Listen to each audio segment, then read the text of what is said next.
Welcome to Weekend Office Hours with Professor Paul Deneri. My name is Sirish Pulusani, and I'll be talking to Paul regarding the ongoing war in Ukraine and also a lot of other relevant global topics. Paul is, of course, one of the foremost scholars in the world on Ukraine and Russia. In 2019, he wrote a book on their recent history and the source of their conflict since 1991. It's currently the #1 bestseller on Amazon in international relations. I'll be linking to the book below. And given what you do, Paul, it must have been a really busy week for you. So how's it been going? Yeah, it's been a crazy week, to be honest with you. I've done more interviews than I can count on, 3 or 4 continents just in the last few days. United States, Canada, Turkey, Spain, Portugal. So the interest is amazing. And I've done a bunch of lectures, big Zoom groups with a couple hundred people. The interest is amazing, but of course it's very very mixed feelings. Which is it's great when people are interested in your work, but this is the worst possible way for that to happen. No, I can only imagine that's the case. At the same time, the insight that you provide and just your deep knowledge on this topic has really been helpful. So you must be tired of talking about Ukraine and Russia at this point. I keep on saying I'm very tired of hearing my own voice, and after we're done this today, I'm not saying anything until I go back into class on Monday to anybody. But I have friends in Ukraine, and I've been in touch with them, and of course you can imagine they're on the move, they're trying to get safe. But one of the things they say to me is Paul, tell people what's going on. And that is, I feel like the one thing I could do, the one thing I have to contribute is to help people understand what's going on. Well, I'm really grateful, appreciate it. And I'm very grateful to you for giving me the opportunity. Oh, absolutely. And we're going to be doing this every weekend. Yeah. And so with that being said, let's get into it here with the discussion. Sounds good. We talked last weekend, and it had been, I think, 3 days at that point since the invasion has started. And now this war has escalated over the past week. There's been a lot of new developments. The economic repercussions against Russia have increased pretty dramatically. It seems that Russia is targeting a lot more civilian areas in Ukraine. Countries such as Germany and Switzerland have changed their policies in almost complete 180, essentially, since what they had previously. Which of these things stands out to you as most significant? I do want to talk about the changes in policies for Germany and Switzerland, and we could throw in a couple others there as well. But let me just say about the war itself, and I assume people have been following the news, so I'm not going to review it all. But what we see is something that I think a lot of people predicted, which is as Russia has struggled to sort of quickly conquer Ukraine, the tactics are changing. The story a week ago was, wow, the Ukrainians didn't collapse. And they're actually kind of, I don't want to say exactly, they were giving as good as they got. What we see happening in the meantime since then is the beginning of strategy of targeting civilian areas. And this is a Russian tactic that a lot of people predicted because it has history. If you look at what the Russians and their Syrian allies did to Aleppo in Syria, or what Russia did to Grozny in Chechnya back in 1999, especially fighting in urban areas is very difficult, and it's bitter fighting, and it can be there can be very high casualty numbers. The Russian strategy essentially is you get outside these areas, you start lobbing in whether it's bombs from aircraft or artillery or rockets. That will drive the civilian population out, and we see that happening in several Ukrainian cities, right? The civilian population fleeing, and then there's a sort of sense of okay, everybody who's left is a fighter, and they're fair game. And then you get an even more intense kind of the same thing, which is rather than going in and fighting house to house, you just turn the city into rubble. And so this is why a lot of people have been saying, even though the Ukrainians have been incredibly valiant, there's this belief that I share that in the long term, Russia can probably take the cities. But it's going to do so through tactics that basically amount to war crimes. I mean, it seems to me like when they're doing it through those tactics, they can take the cities, but there's no understanding of the long-term repercussions of that, right? They're not exactly winning hearts and minds here. How are they going to hold on to this? The entire world is turning against this. I mean, it was already against this invasion, from the beginning. But now it just seems to be a lot more black and white situation between who's the bad and who's the good guy here. I think that's right, and it's not clear to me that Russia had a strategy that really accounted for this. The flip side is they may have a strategy, and if they do, it could be a very scary strategy, which is there may be, and there have been some hints in the Russian press of this. Although the Russian press, another thing that's happening last week is the Russian press has essentially been completely shut down in terms of a free press. But before that, there were some hints in the Russian press that there actually might be a strategy that involves a much more thorough effort to get all of the people who identify really as Ukrainians to either kill them or drive them out of the country, so that you could then sort of really reform and repopulate the country as a part of Russia. And that I would just say that would fit with what Putin said in his speech, which is this idea that Ukraine is not a country. So you're saying that he has no qualms with essentially entirely annihilating an entire people at this point? I think that's right. I don't know how many of them he intends to kill as opposed to drive into exile, but he seems intent on extinguishing the idea of a Ukrainian nation and a Ukrainian people distinct from the Russian nation and the Russian people. That's what's in the cards here. That's what's in the cards. There's a word for that. So this could be Putin's mentality.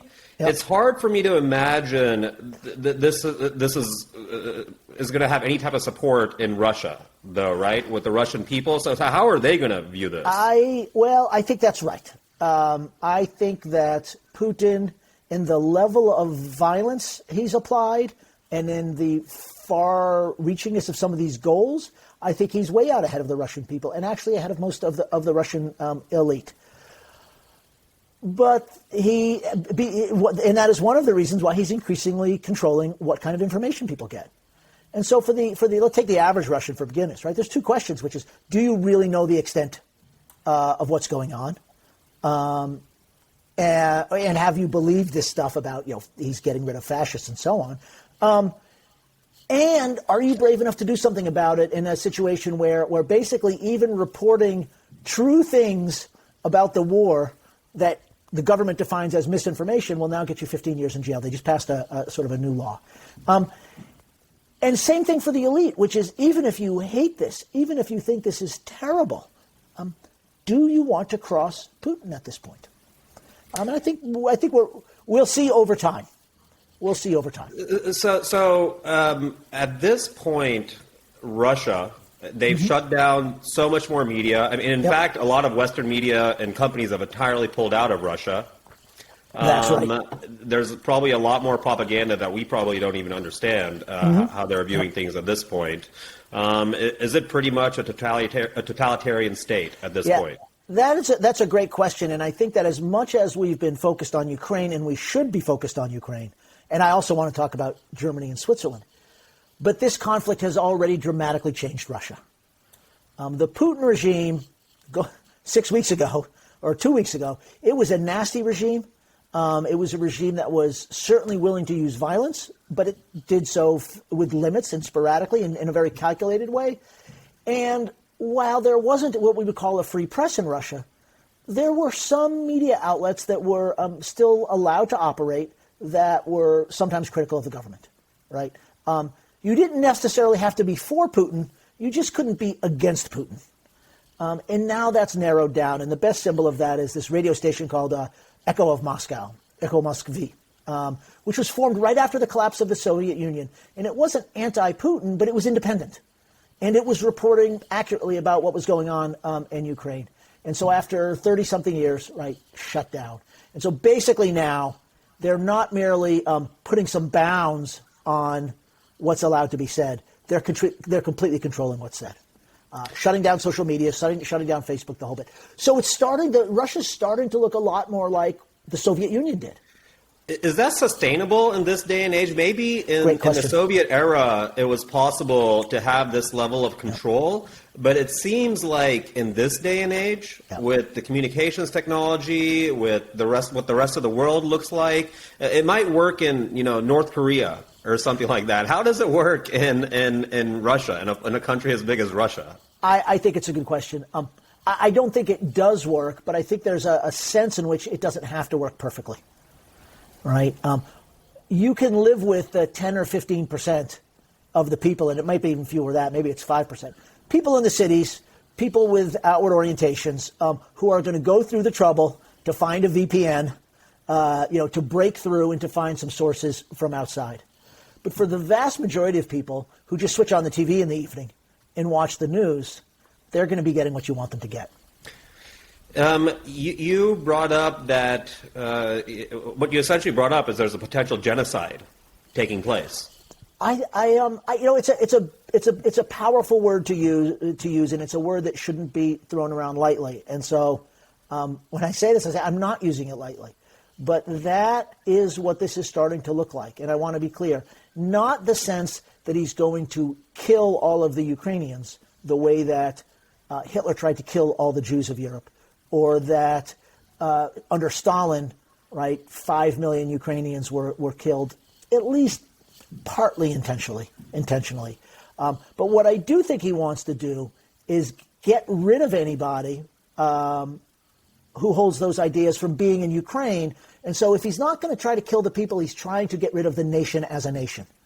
And there are different definitions of genocide, but that I think fits a reasonable definition of genocide. That's scary to hear, obviously. And is there any chance that the Russian army itself decides, like, what we're doing is nuts? I mean, we're getting orders from this madman, essentially, right? Well, that's how the rest of the world views him. I don't know how the Russian army views him. Well, again, especially the average soldier, we don't know what kind of information they're getting. Lots of talk over the last week as we begin to realize how bad this is getting and how violent it's getting, and everybody's asking, is it possible that somebody will take out Putin? Mm-hmm. I've heard so many people ask this question, and the answer is we don't know what the chances are, and we won't know what the chances are until it happens. But he's very paranoid. You see these pictures where he's sitting 20 feet away from his closest advisors. Yeah. Right? Because he doesn't want to get COVID. Now, it's surreal. Of course, for 2 years have been very, sort of vigilant and trying to be protective against COVID. But his rule for a long time has been you can't meet with him until you've quarantined for 2 weeks. So he's been incredibly, incredibly isolated. Part of that isolation, though, of course, would also make it very, very difficult for people to get to him. Now, I do think, I don't know what the chances are. 1%, 2%, 5%, they're very low. But as this gets more destructive for Russia, there is some chance, right? There is some chance that some group of patriotic Russians will say, not so much that we're against Putin per se, but that this is becoming disastrous for Russia and we have to put a stop to it. Similar to the way that there were these plots against Hitler in the 1930s and 40s, but of course none of them actually ever worked. Yeah, it's interesting. I think Lindsey Graham openly called for this to happen, just like that. Now, we had previously discussed, assassination is not allowed under the terms of the Geneva Convention. For good reason. There's a U.S. law against it.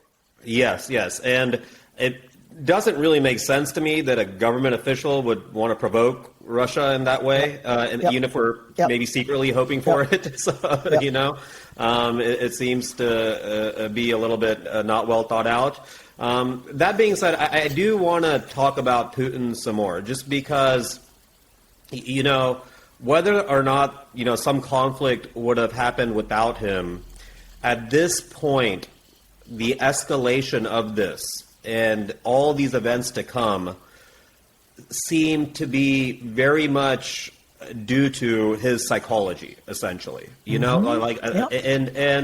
I do want to kind of go back to history. I want to bring up the fact that in 1999 of September, I think almost 300 Russians were killed in these Russian apartment bombings, right? Yep. This allowed Putin was not a shoo-in for the presidency. He might not have won, but essentially this kind of made him become president, right? I mean, it's very similar to the Reichstag fire in Berlin in 1933 that made Hitler, that let him consolidate power, essentially, right? To be capable of something like that against your own citizens, to risk that, to rise to power. This is, and these are apartment buildings with women and children. And so it just makes me think that this is the type of personality we're up against, and he's in control of a nuclear arsenal. What does this person do when he's backed into a corner and his power, like he has no other choice? What is he capable of doing? All right, so there's a bunch of things to unpack there, Sirish. One is these events from 1999, which I think we ought to talk about a little bit. Let's talk about that. Then there's the sort of general question of Putin's state of mind, which I discussed in another video I made this week. And then there's this question of this idea of backing him into a corner. Okay, all right. Let's start with number one, with those bombings. So for those who don't know, Putin was appointed prime minister by Boris Yeltsin in 1999. And Yeltsin had gone through a series of prime ministers. It was kind of the deal. In order to deflect attention away from himself, things weren't going well, you can the prime minister and bring in somebody new. At that time, there were a bunch of apartment bombings, as you said, Sirish, and they were blamed on Chechen separatists. And they justified, therefore, reigniting this war against Chechnya, which had basically, the war had sort of calmed down for about 5 years. And it justified a sort of a new crackdown on dissent in Russia, crackdown on the independent media. And, of course, it sort of the response then led Putin to be sort of seen, and he presented himself as the tough guy who would go get these guys, right? And he used some famously vulgar kind of mafia, Russian mafia. He was going to go get them in the outhouses or something like that. Yes, except the word he used in Russian translates, let's say, liberally as outhouse. It's a more vulgar word than outhouse in Russian. At the time this happened, in one of these cases, some local police doing their jobs discovered a bunch of guys planting explosives in a building, and I forgot what city it was in. It wasn't in Moscow.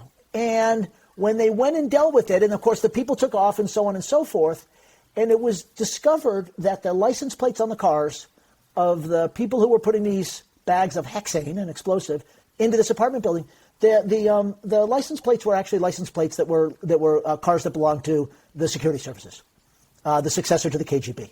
The FSB. The FSB, thank you. At the time, it was never very well explained. There was a lot of, no, that's not really true kind of stuff. And then there was a story that, yes, it's because we were doing a drill, right? And, of course, you're doing a drill with live explosives, and the local police don't know about it. The point is this. The evidence was never so airtight that you could absolutely say that Putin did it, or that the security services did it. But that's surely what it looked like. And that's why we haven't heard about it, is because people were like, well, he's become the president of Russia. Do you really have enough evidence to blame this on him? It's beyond that. I mean, people started dropping dead. They shut down multiple investigations. This is not. I mean, if this was some isolated terrorist incident, it doesn't happen in this organized way, right? Well, yes. So the big question is this, and this was as a scholar who writes about this stuff. I had to decide. Do I treat this as fact? Do I treat it as conspiracy theory? Do you treat it as somewhere in between? And the hard part of it to deal with was, especially in the early years of his presidency, he seemed like he was a Russian nationalist, like he was really going to push Russia's interests, but he didn't seem as evilly as he does now. And so you had this one piece of information, which if you believe it, it says, holy smokes, this guy is not just bad, he's really, really, really bad and really devious and cynical and violent. Or if you don't believe it, he's just a normal guy who wants his country to be, run better than it's been run. And so it was hard to know what to do with that piece of information because it pushed you in such drastically different directions. But I'm glad you brought it up because it's now that this is happening, it actually seems like that seems a lot more plausible. But we don't even need that. Supposing for the sake of argument, we want to say, no, he didn't do that. What we have seen over the years, and you made some reference to it, is this is clearly somebody who is very comfortable using violence to attain his means. Whether it's poisoning people, whether it's the bombing, the complete destruction of Grozny, whether it's the war in Georgia, whether it's the arrest of people who oppose them and sticking them in jail, the assassination of an important anti-Kremlin politician on a bridge, within sight of the Kremlin. This is somebody who's very comfortable with violence. So that's the first part of that. To the degree of which he's deployed this violence against his opponents, it's over 2 decades, like we brought up before. I mean, like I said, it's so hard to make sense of this situation. We don't want to get into conspiracy theories, but there's just a pattern here over this period of time that now points more and more towards some sort of state-sponsored incident. But like I said, I'm not the scholar on this issue, but I did want to bring that up. Because I think it is relevant. It is. But rather than go back and try to interpret 1999 in terms of what we now know, it's an important question. It's an important historical question. I think what's going on now makes 1999 less relevant in the sense that, as evidence for the kind of person Putin is, we now have a lot more data. Yeah. Right? We now have a lot more data. And so even leaving out the stuff from 1999, you now end up at almost the same position, which is he's somebody who will tell brazen lies, even when it's obvious to everybody what the truth is. He persists with brazen lies. And that was an old Soviet technique. And, of course, he was trained by the Soviets. And it's somebody who will use violence, and it's somebody who will use violence and sort of look at you basically and say, yes, I'm going to use violence. And yes, it's not only that you know and that he knows, right? But that he knows that you know. He doesn't, not only does he doesn't care, but he almost wants to rub it in your face. Yeah, and this risk-taking, there's this crazy story. He stole Robert Kraft's Super Bowl ring. There's pieces of art. Oh, I didn't hear that one. You didn't hear that one? Yeah. He literally asked for the ring, and he just dipped out with it. And Robert Kraft tells this story. Oh, I've got to look that one up. But anyway, these are small things. But this is just a man who's obviously, he'll just do what he wants. And he's in charge of this superpower, and I think the question that I really want to get to, because it's worrisome, what does he do when he's backed into a corner, right? So, what does he do? Right, so this is the stuff that a lot of people in Washington are talking about, and it's this idea of we have to make sure we don't backing him into a corner. And, of course, before the invasion, I was saying, when we still thought maybe there was a chance to get out of this, and there were some people, actually Joe Biden kind of said, well, he's got all these troops out there, he's sort of got to invade now, doesn't he? Because otherwise he loses face. And people like me were saying, well, we got to find something to give him just to keep him from losing face. Well, of course, any good card player, any good thug or card player knows how to manipulate that, right? Nixon, way back in the early 70s, and dealing with the Vietnam War, Nixon had this idea of maybe if I act a little bit crazy, they'll give us the concessions we want because they might think I'm just crazy enough to use a nuclear weapon to deal with the Vietnam War. And so in a way, there's this idea of, crazy like a fox, which is you're acting crazy because then people are more scared of you. You just want to act a little bit crazy, though, right? If you act too crazy, it's almost like, well... it could be strategically crazy. And, of course, from our perspective, it's hard to know what's strategically crazy and what's really crazy. Just like in any situation like this, what's a bluff and what's an actual commitment. And you never know until you call the bluff. Yeah. But I will say this, Sirish. Yeah. I want to connect this idea, right? This idea that if things go really, really badly in Ukraine, maybe he'd push the button. I want to suggest we shouldn't worry about that quite as much as maybe we think. Which is, it's a very bad thing to happen, but it's also a very small chance that it will happen. In part because the Russian army is likely, again, if it's about taking cities, if it's about doing the things you could do with a nuclear weapon, the Russian army can probably do it with conventional forces, right? But what if it's beyond that? What if it's beyond? I mean, let's during the Cold War, it was mutually assured destruction that kind of kept the conflict from escalating. Yep. It's almost dependent on rational actors, though, for that to happen, right?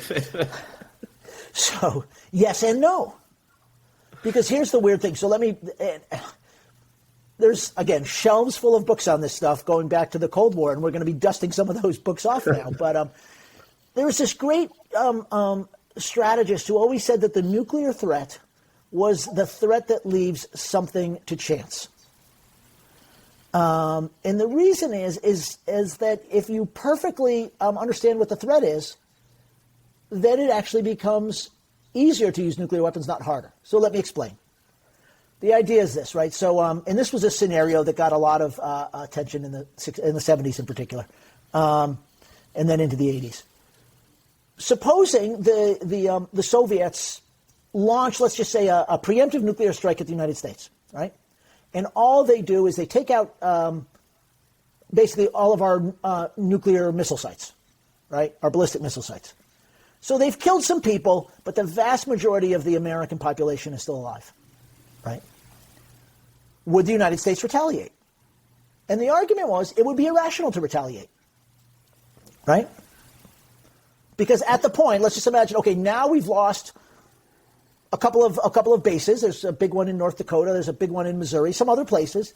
We've lost all that, but we've still got the entire American, or 90% of the American population to protect. And if we retaliate, that 90% is going to get wiped out, right? So the argument, and there was a famous article written about it called Deterring Our Deterrent.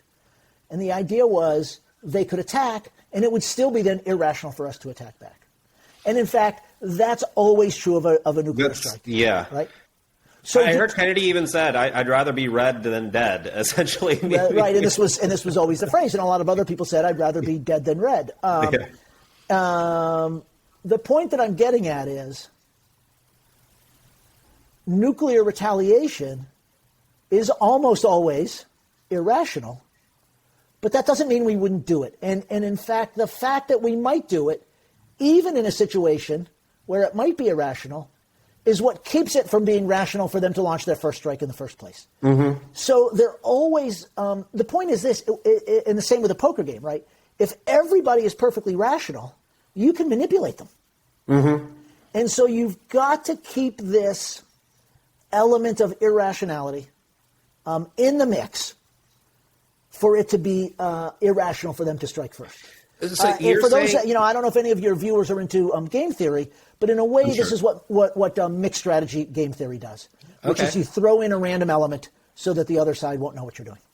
So you're saying because this has been the fear, I think, on people's minds too, if this conflict escalates. Obviously, the United States being in these two drawn-out conflicts, they don't want anything like that to happen again. Yep. But also that this backdrop of some sort of nuclear a launch that would happen. But you're saying that's actually quite a small possibility. It's quite a small possibility. But it's not it's a non-zero possibility, and there are various things that increase the possibility, right? And one of them would be an actual shooting war between Russians and Americans. Mm-hmm. Which which means, like, if, for example, if the United States were to start flying jets, warplanes over the territory of Ukraine and start shooting down Russian warplanes. Mm-hmm. Or going even further, start taking out Russian ground troop formations. That would potentially anger the Russians enough so it might tip, Well, there's also the fear that as far as this conflict escalating, I mean, for instance, I heard in a different podcast, one of the fears was we're using language right now that could escalate this conflict, and it's going to set off this, Franz Ferdinand type chain reaction, bringing in massive powers and global conflict, essentially, right? What about that? Oh no, it's funny because as we were having this conversation, I was thinking World War I, right? World War I is the classic case where a small local conflict escalated into a global conflict through a series of steps that each seemed logical in and of itself. Each seemed necessary in and of itself. And that is the danger. And I think that is why the United States has so far not gotten involved in this war. It's partly that the fact that the American people don't seem ready for another war. Although I have to say, based on the upsurge in sentiment we've seen, I have a feeling that a lot of Americans, if it were just a matter of the war, I think a lot of Americans would be willing to pay some price for this conflict. But unlike Iraq or Afghanistan or Vietnam, right, Russia has nuclear weapons, and so that brings in this whole other dimension of caution, which matters a big deal, and which did not exist in 1914. But what happens if a NATO country, just one of the other NATO countries, if something, doesn't that start off a chain reaction? Well, potentially. And the reason I say potentially is because these chain reactions, there's always a place that they can be stopped, right? Which is one of the reasons why I don't think, it's like this argument that, Putin in invading Ukraine is responding to something about NATO, and therefore it's NATO's fault. Well, even if you buy the whole argument about NATO, which I think is wrong, and I think we talked about that last week, but Putin had multiple choices. Nobody put a gun to his head and said, you've now got to attack Ukraine. He made a choice to do it. So he made a choice to invade Ukraine. Right, there's one step up the escalation ladder. We could make a step to start shooting down Russian aircraft. They could take the step to start bombing our bases in Poland, the NATO bases in Poland. Does that bring everybody into conflict when that happens? Well, I think there's two ways that this could go. If you want the scenario where we vaporize most of the planet, it could happen through a very a great number of steps. This happens, then this happens, then this happens, then this happens, kind of like World War I did. Or there's this, again, back to the literature from the Cold War, there was this idea that at some point, especially when people on both sides, meaning the Soviet Union, and now Russia and the United States, are watching very carefully, that it could escalate in a half an hour, right? And you see what's happening, and you play out all those steps in your head, and you always have the decision to go first. So as soon as it looks like it might get to that point, you have an incentive to launch your missiles as quickly as possible to try to get some of theirs while they're still on the ground, and to make sure that yours don't get caught while yours are still on the ground. Mm-hmm. So it is. That was the importance of building so many nuclear weapons. Was the idea that nobody would think that they can really get away with a first strike without having massive retaliation. So that's the scariest scenario, right? Yep. Like that is by far the scariest scenario. And there's some sentiment that some of the language we're using right now, coming from the government and stuff like that, it's building towards, like even if it increases the likelihood from 0.1% to 1% of that happening, is that a chance? Do we even want to risk that, right? That's a good question. There's a lot of different responses possible. The answer is, generally speaking, no. But if the other side, in this case Putin, is going to keep on taking steps that put you in the position of either ratcheting it up 0.1% or 0.1%, or capitulating on something that you consider dangerous to your interests or enabling a genocide, well, maybe you say, I'd rather take that next step to try to stop the genocide, the war on Ukraine, even if there's an eensy-weensy increase in the chances of nuclear war. Because otherwise, anybody who's willing to threaten you gets their way. I completely understand that, and it's just like I said, that it's an ever-evolving situation. It's such a complicated situation. There's so many variables at play here. It could resolve in so many different ways. It can escalate in many different ways, and that's exactly why we're talking about this. So I just want to make sure we really cover all the points. And I think these are the things that really kind of obviously capture the public's imagination, right? Like what is the potential for something like that? And by the way, just so I understand it, like everything, let's say everything is not going Putin's way. He is back into that corner, and it's like he's about to be overthrown. Like, what does it take for him to launch multiple nuclear missiles, for instance? Like, what does that look like even, and how many could he even launch? I'm glad you asked this. Well, I have to be honest with you. I'm not up on the exact numbers of Russian nuclear weapons because, in one respect, it hasn't been a giant issue for the last several years. I tell you what, 30 years ago, I could have told you exactly what the numbers were. Yeah, I'm sure. And I could tell you all the stuff about the weapons. I was a geek. Maybe still am a geek, but I was a geek about that. But I would say in some important sense, it doesn't matter. It's enough to ruin everybody's day, right? The Russians and the United States still have enough weapons to end life on this planet as we know it, right? So that's not that's not a concern. If we decide we're going to end it all, we've got the capacity. And I shouldn't smile when I say that, but what else can you do? It's nuts. The whole conversation is nuts. But Vladimir Putin himself can't launch anything, right? Anymore. It has to be. I mean, the idea is that there's someone at that who's going to be able to act rationally and who could say no. Well, so what I would say is, and again, this is very speculative, and I want to stress that. But if I think what might get some Russian generals or security service people to say, I think it's time to take this guy away and do something with him. I think one of the things that might provoke that would be in order to launch the weapons, or in order to raise them to such a high alert status that it looked like that was going to be the next step, or when you get to the level of alert status where maybe somebody further down the line could make the decision on their own because now they've got the launch codes or whatever. Yeah. There's always been, going back to the Cold War, there was always a sense that the United States had better control over the nuclear weapons than the Soviets did.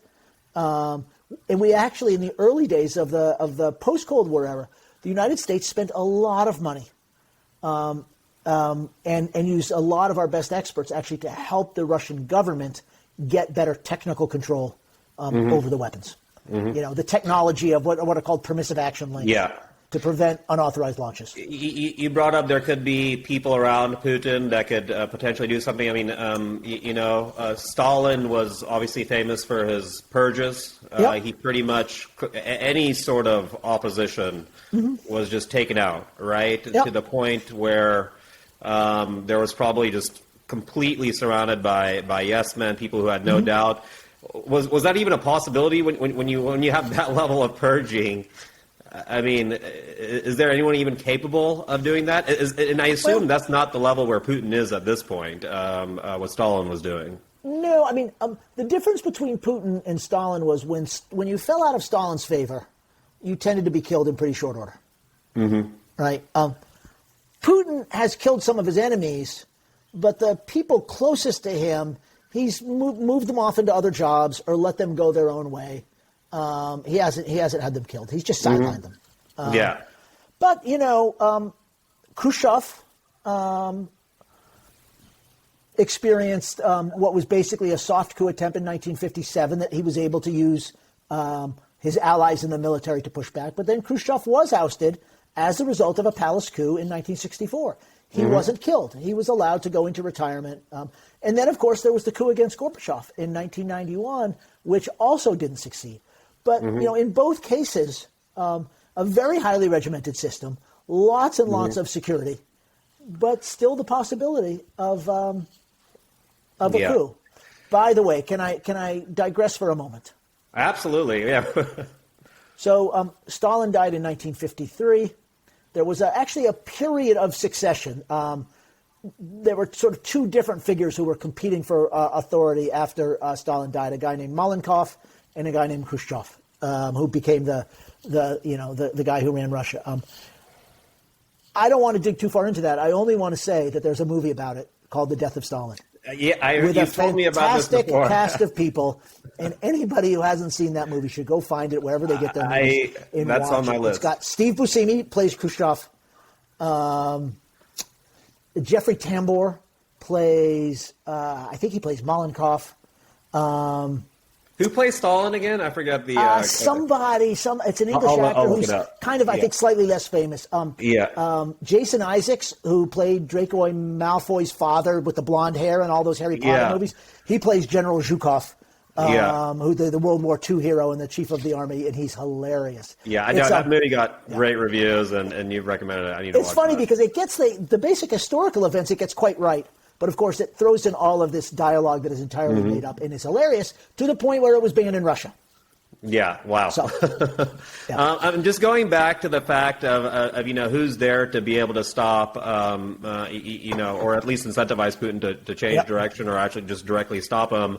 One of the things in the news this week is that Roman Abramovich, who was the owner of Chelsea, he was one of these oligarchs. Essentially, he gained tremendous amount of wealth and power as Putin came to power, even prior to that, before, I think, as well. Before that as well, he has close ties with Putin to this day? I don't think he's considered one of the sort of innermost circle. Yeah, but he is a Putin ally. We don't know how enthusiastic. Yeah, but the deal was this: when Putin came to power, there was this essential deal he made. I want to say he made with the oligarchs, but he didn't really make it with the oligarchs. He made it, and they had to decide. The deal was this, which is you stole all this money in the 90s. If you want to keep it, you support me.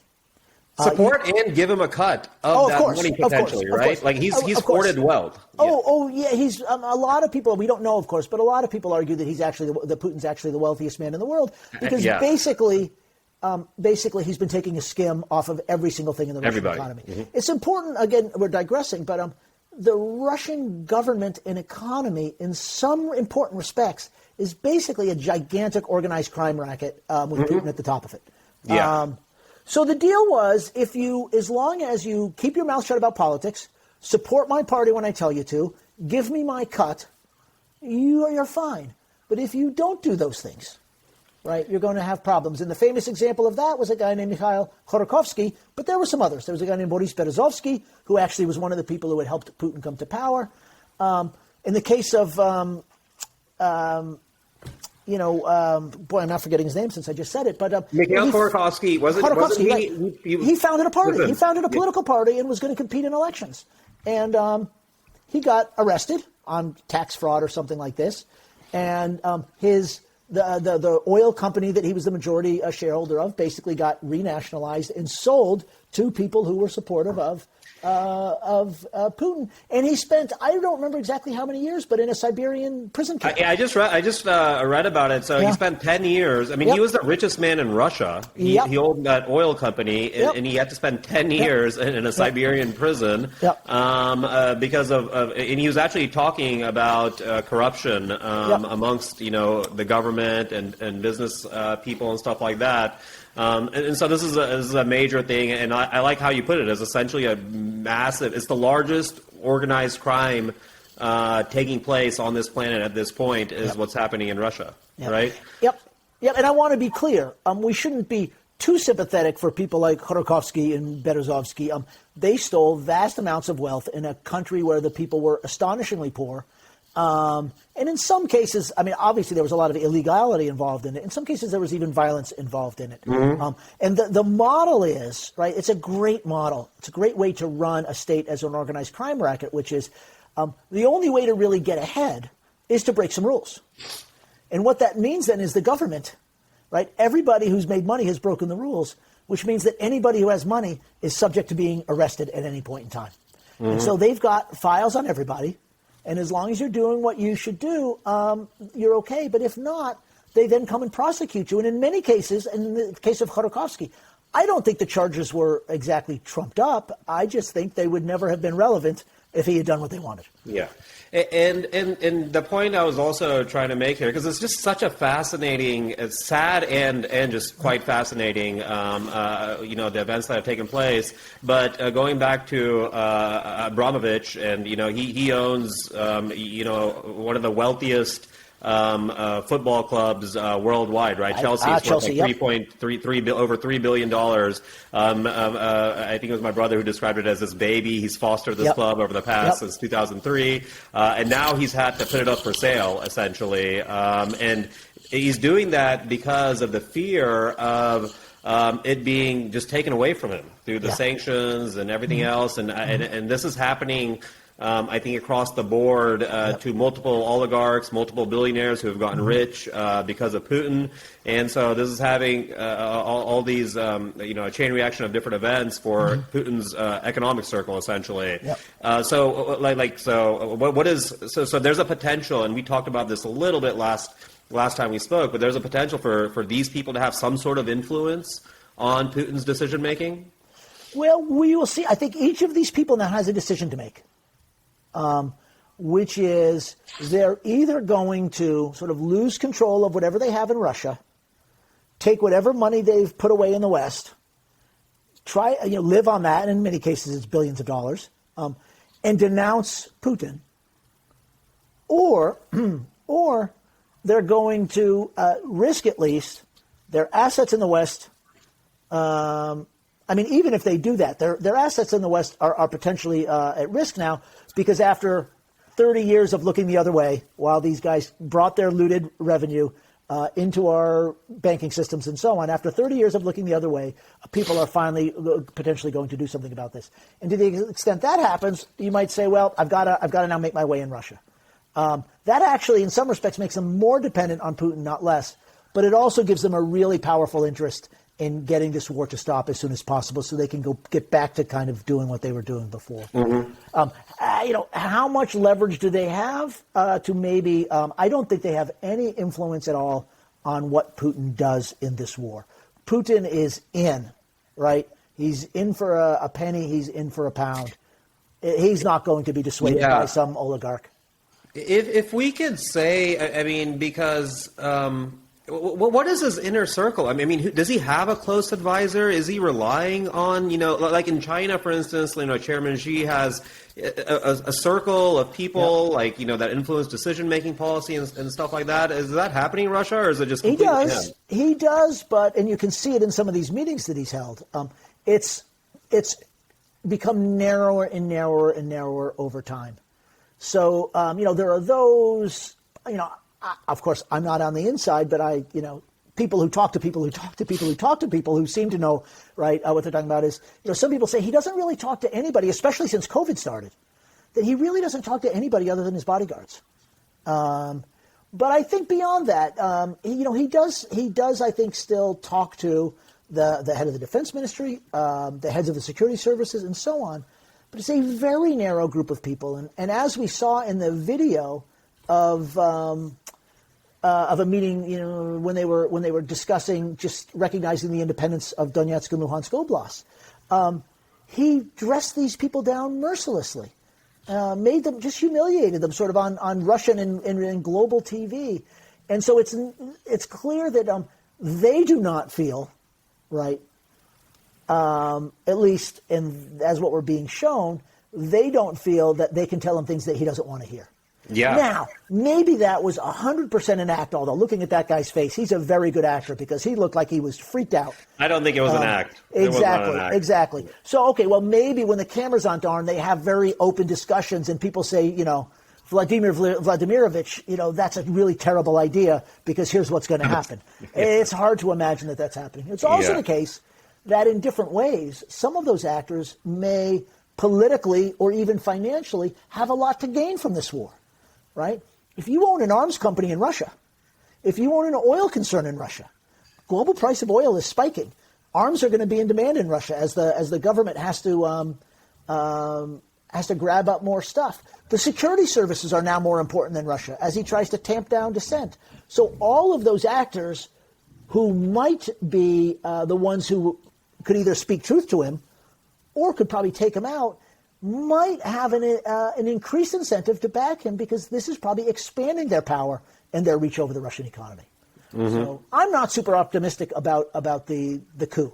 I think it's probably the one thing that's likely to solve this problem, but I think it's extraordinarily unlikely in the short term. I was about to ask you, what do we actually see solving this? Because it doesn't seem, the end game here. It doesn't seem regime change can happen without Putin being taken out, essentially, right? It doesn't happen in any other manner than... I think that's right. Right? I think that's right. Well, let's say, sooner or later, this is the one thing we can guarantee. And some would say that this actually helps explain why he's doing this right now. sooner or later Putin will die. And actually, the big question is, when he dies, does he get replaced by somebody fairly similar, by somebody worse, or by somebody better? And I've been saying for years, really, don't bet your life on the idea that he'll be replaced by somebody better. Because there are too many examples we have now of either the post-Soviet republics or other authoritarian states where either they managed to put in place kind of someone who follows in their footsteps. Yeah. Or there's a struggle for power, but in part to win the struggle for power, you have to do more aggressive things in foreign policy, and whoever wins that struggle for power, then has to purge their enemies. No, I just give one example. Oh, go ahead. Go ahead. No, go ahead, Paul. No, I mean, I think the example is, if you would ask me 20 years ago, and I think a lot of people would have said this, which is when Fidel Castro dies, the Cuban Revolution's over, and Cuba's going to change. Well, Fidel Castro died, and it didn't. His brother took power, and then his brother, gave up power. And you now have a really non-Castro brothers regime in Cuba that's still hanging on to power. It hasn't really, I mean, it's changed a little bit, but it hasn't really changed very fundamentally at all. That's a great counterpoint. I do tend to view a lot of events as these singular men in history have had outsized impact. Essentially, obviously Fidel Castro is one of those people, and then Putin as well, right? I mean, you almost feel like if they didn't exist or they didn't gain power, things would have turned out drastically different. But but now there is the real chance of just a continuation of a lot of what he has already wrought happening, right? Yeah. And I would say if you look to Central Asia, there's a bunch of examples in Central Asia where, these post-Soviet dictators have passed from the scene either because they've died or, in the case of Nursultan Nazarbayev in Kazakhstan, he's tried to organize a succession. And there's been some rocky stuff, but there hasn't been any notable increase in democracy in those countries. Uzbekistan, Turkmenistan, Kazakhstan. It's been more of the same. Who's the Chechen warlord who controls Chechnya? His name is Ramzan Kadyrov. Yeah, he's a scary guy. He's a scary guy. He's very pro-Putin, and of course, he succeeded from his father. Yeah. Putin basically, is this the model for Ukraine? Kadyrov, basically, the deal between Putin and Kadyrov is Kadyrov runs Chechnya as his personal fief. He does whatever he wants, and nobody raises any questions, right? As long as, right, he keeps it quiet, keeps it under his thumb, and so on. Ukraine's a lot bigger than Chechnya. No, absolutely. It was interesting. So as far as I kind of want to take this conversation to, as far as like how this is going to escalate, right? Famously, let's look back to the Iraq War, for instance, like that, right? Saddam Hussein is this dictator. Him and his sons are ruling this country with an iron fist, committing all sorts of different crimes and stuff like that. But the argument against going over there and removing him, like we eventually did, and I think even Obama, he had an anti-war speech before the Iraq War specifically saying, this man is just going to fall into the dustbin of history, as the dustbin of the dictators that came before him. It's unfortunate, and that's because of the reason that's an option is because of the second and third order consequences of going in there and doing something about it, right? Which we saw firsthand what happened in Iraq, right? When you go in there with this idea of we're going to change the regime, take out this bad guy, it could bring about so many consequences that could just be devastating on both sides, right? And so that's kind of partly the argument against any type of intervention is that do we even know what we're doing when we get involved in these sort of situations? It could set off a chain of events that is not good for anybody and make it worse potentially. I mean, I think that is the issue, but of course Putin has made the decision, right? He has invaded. He's set that chain of unpredictable consequences in motion. And you asked, where does this go? I mean, there are a couple of different scenarios, but none of them are great, right? One of them involves a very long, grinding war in Ukraine that continues to kill people for months if not years to come. That's it could potentially go on for years? Sure, absolutely.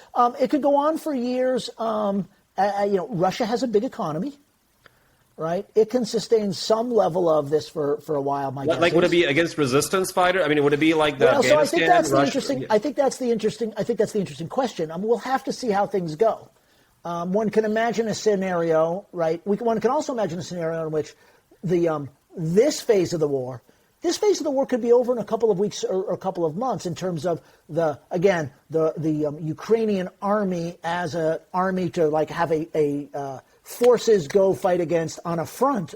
Right? That could end, but you could have a pretty substantial insurgency going on for years. Yeah.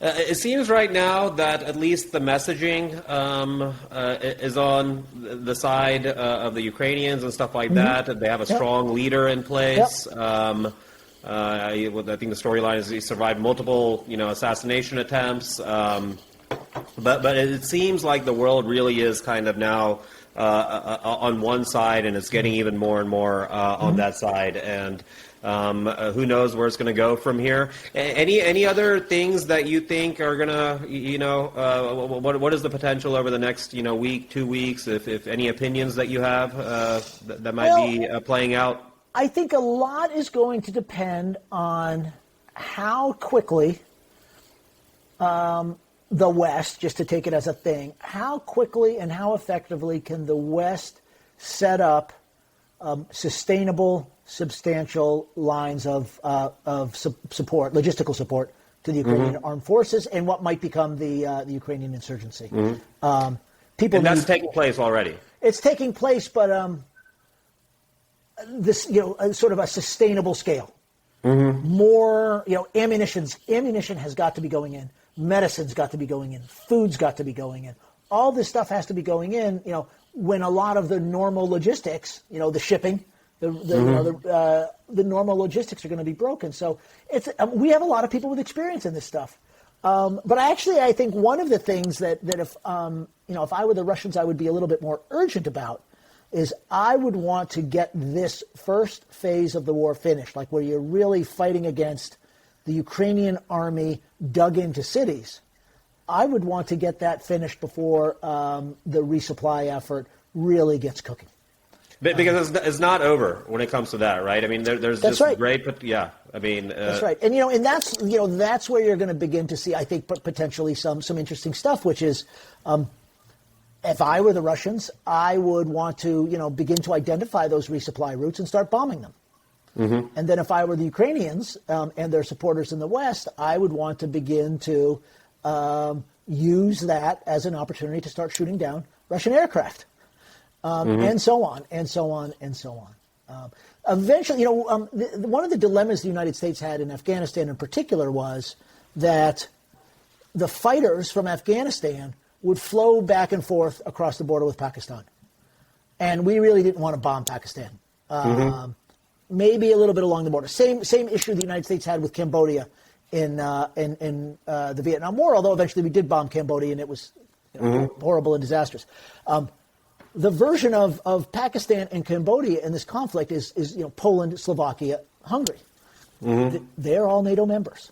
They're all NATO members, yes. Right. So imagine, let's just say for the sake of argument, right? Imagine it's 3 months from now or 3 years from now, and the Russian army is getting worn down by this, and the supplies are coming across the border, and so on and so forth. You could imagine a Russian general going to Putin and saying, "Look, I'm a general. You do the politics, but what I'm telling you is, in order to win this conflict, we need to bomb those supply bases." Right. This is kind of scenario we talked about before. Where does that escalate to? Like what is the potential? And that's so scary in many ways to think about that. Yep, exactly. Now, let me give you a slightly different scenario, which is the sanctions are hitting Russia's economy pretty hard. Throwing a war is a very, very expensive proposition. And so I actually think, again, if the West can keep the Ukrainian army fighting, keep the war at a certain scale, the combination of the sanctions and the cost of running the war is going to have a real impact.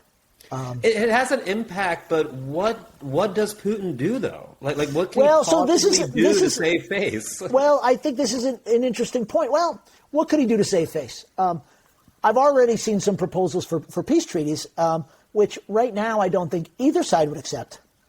But after a whole lot more people get killed, and after Russia's ability to continue the war begins to start being questioned just because of the economic cost, the soldiers who may not want to keep going, and so on. I imagine a deal, and some of my Ukrainian friends will be irate at me for saying this, and so I'll apologize in advance.